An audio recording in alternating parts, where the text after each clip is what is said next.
प्रकाश भैया हो ना, आप आओ, आप आओ। प्यार इतना किया था मैंने तुझे, लोग कहते हैं तू पराया था, लोग कहते हैं तू पराया। ऐ मेरे यार लौट कर आजा रे, बिन तेरे जिंदगी अधूरी है। कुंदन भाई ना बजाइएगा, आंसू नहीं निकल रहे हमारे, आप ना बजाइए। आज हमें बिना सुर गाने दी, क्योंकि वो एक ऐसा फकीर था, ऐसा गवैया था। लखवटिया में मैं पहली बार गया, मैं बोला भैया नंबर आएगा, बोले क्यों को नहीं आवे विष्णु भाई, मैं बैठो नहीं, गोदी का ले जाऊँ थाने। हमारे प्रकाश हमारे कालू भाई वास्ते जोरदार ताली लगाओ।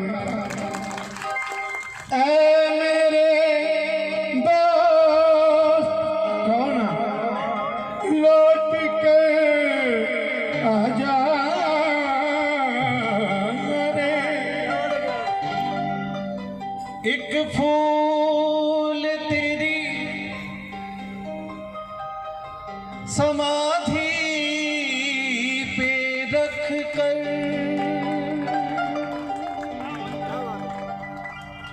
पूजूंगा तुझको जिंदगी, मालिक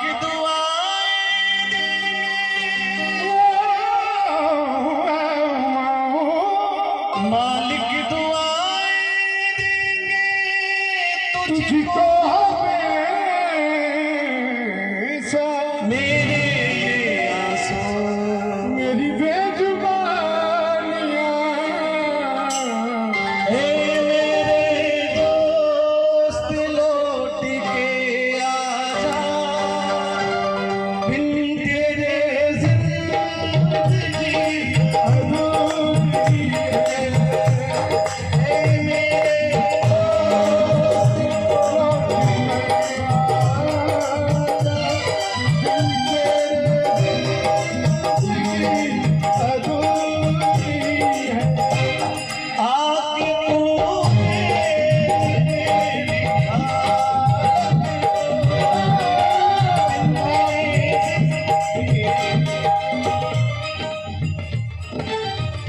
बोल दो एक को थोड़ा सा।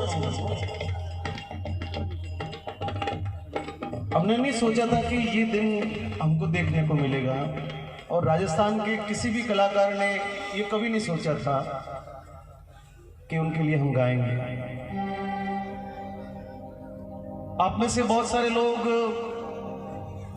यहाँ पर बैठे हैं, तो सभी का किसी न किसी रूप में उनसे किसी न किसी माध्यम से किसी न किसी उनके स्वरूप से आपका दर्शन, आपका दीदार आप रूबरू हुए होंगे।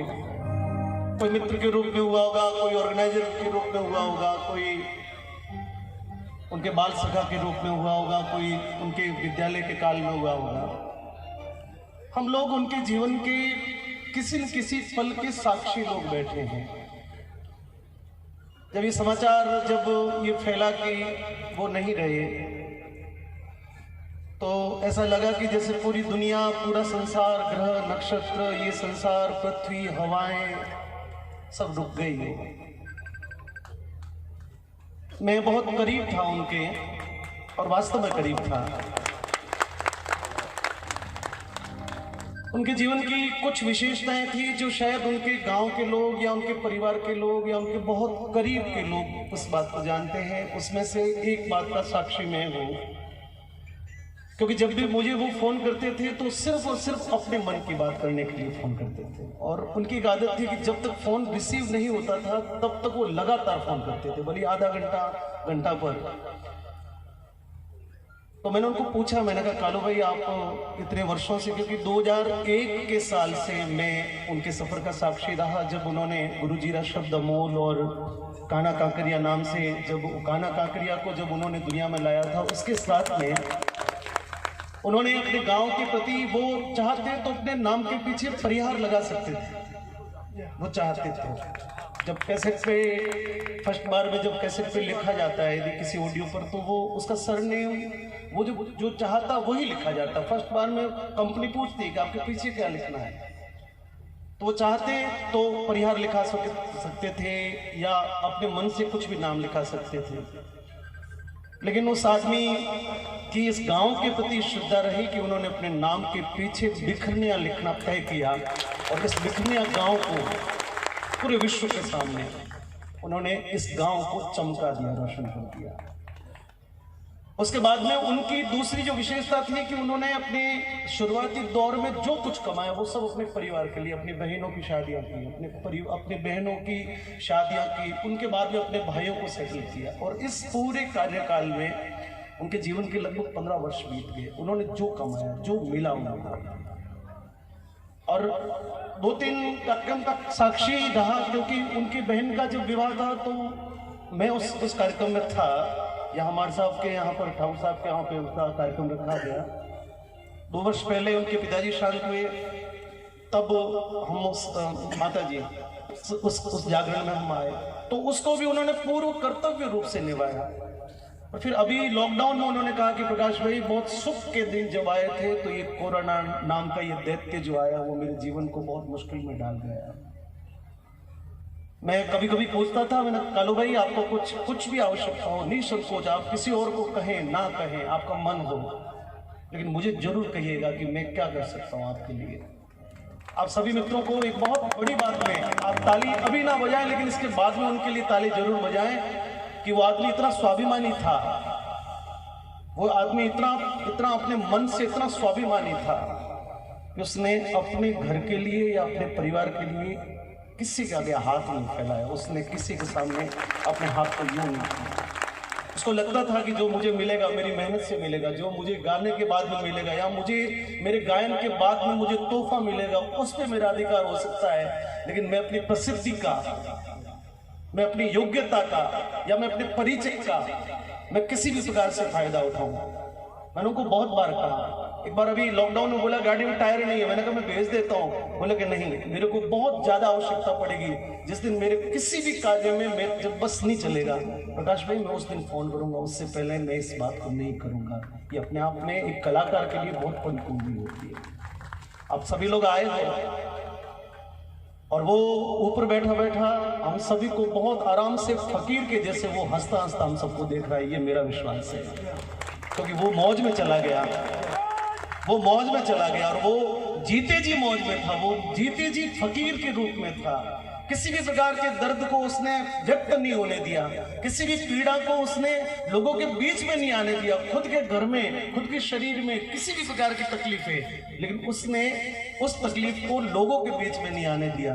वो जीते जी फकीर था और आज जहां पर भी है वहां से भी बहुत आराम से हंसते हुए हम सब लोगों को देख रहा है। उनका आशीर्वाद हम सभी पर बना रहे। और आप सभी लोगों ने इस परिवार के लिए जो श्रद्धा दिखाई है, उस श्रद्धा को सिर्फ आज नहीं, 2 दिन नहीं, महीने भर नहीं, मैं मानता हूं कि उसके लिए यदि सच्ची श्रद्धा हो तो ये बालक जब तक अपने पैरों पे खड़े नहीं हो जाएं तब तक बार बार संभालें, इनको फोन करें, इनकी कोई भी सुख दुख की बात करें, क्योंकि हमारा ये दायित्व बनेगा जब तक ये बच्चे अपने पैर पर खड़े होकर कुछ नाम नहीं कर ले, कुछ काम नहीं कर ले, तब तक हम सभी लोग इस यज्ञ में अपनी आहुति देंगे।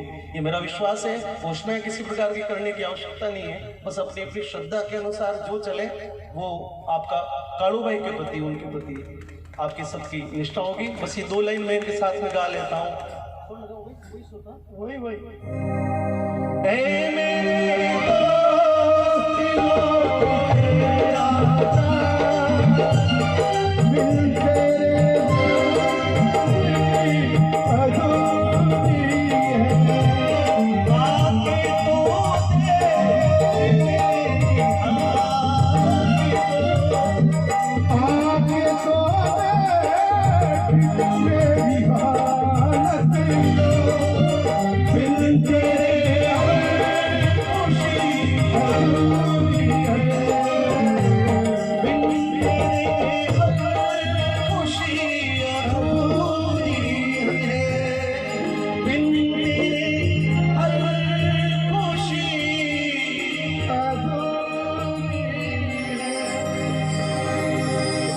दलपत सिंह जी यहाँ बैठे हैं। लाखोटिया के कार्यक्रम में आप सभी लोगों को एक छोटी सी बात करके अपनी बात को मैं तो समाप्त करूंगा कि बहुत वर्षों तक लाखोटिया महादेव का जो राज्य स्तरीय राष्ट्रीय स्तरीय मेला होता है उसकी जो बिगनिंग है, उसकी जो शुरुआत है वो काड़ू भाई करते थे।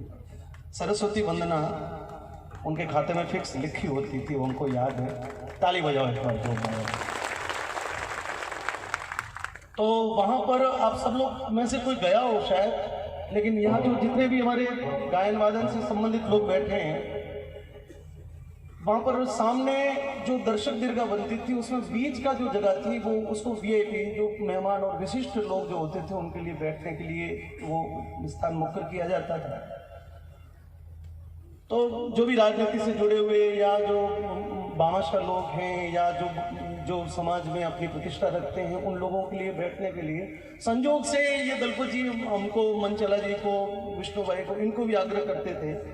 आशा जी बैठे हैं, गजेंद्र जी हैं, तो जो भी वहाँ पर वरिष्ठ जो दिलीप भाई है, मैं सबके नाम लूँगा तो लंबा हो जाएगा, आप अन्यथा नहीं लें, पर जो भी वरिष्ठ तत्व तो इनको लगता था कि उस दर्शक दीर्घा में वीआईपी जगह पे उनको बिठाएं। तो वो भाई भी आते और वो अपनी मौज में आते थे, अकेले नहीं आते कभी। वो 5-10 लोग अपनी गाड़ी में मस्ती वाले लेके आए थे। तो हम बहुत आग्रह करते थे कि कड़वे हमारे साथ में आकर बैठो, लेकिन वो हमेशा अपनी मौज में अपने आए हुए साथ में लोगों के साथ में अलग ही अपनी मस्ती में बैठते थे। ये भी अपने आप में अपने लोगों के प्रति उनकी श्रद्धा थी। और अभी जब यहाँ पर दलपत सिंह जी आए और हम लोग बैठे थे तो मैं सच कह रहा हूँ कि मेरा भी थोड़ा सा मानसिक अभी ये कोरोना के कारण से ठीक नहीं है। थोड़ी देर के लिए मैं भूल गया, मुझे भी लगा कि शायद लाखोटिया के कार्यक्रम में बैठे हैं, मनचला जी इधर बैठे हैं, दिलीप भाई इधर बैठे हैं और काड़ू भाई उधर पीछे बैठे होंगे, ऐसा एक विचार आया मन में। लेकिन अचानक से जब उनकी तस्वीर देखी फिर याद आया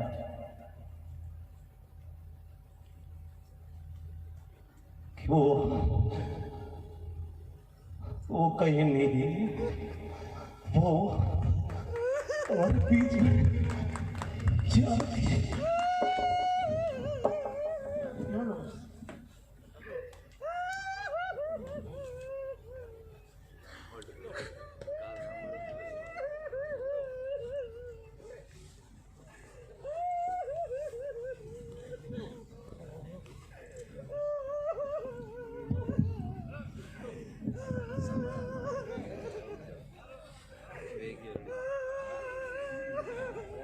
चलो सभी हिम्मत से काम लें। और हम सब भजन गायक शैली से हैं, हम मंच पर भजन गाते हैं, दुनिया को कुछ ना कुछ बातें सिखाते हैं, तो कुछ हम लोग भी ग्रहण करते ही हैं। लेकिन आदमी का मन हमेशा बहुत कमज़ोर होता है और किसी का धैर्य जवाब दे जाता है। लेकिन हम जैसे आप भी होंगे, अभी तक भी विश्वास नहीं होगा कि काड़ू भाई आज हमारे बीच में नहीं है। मुझे नहीं लगता कि काड़ू भाई आज हमारे बीच में नहीं है, लेकिन मैं आप लोगों से निवेदन करता हूँ कि एक बार काड़ू भाई के लिए जोरदार तालियां बजा करो, साथ में कसम के श्रद्धांजलि दें।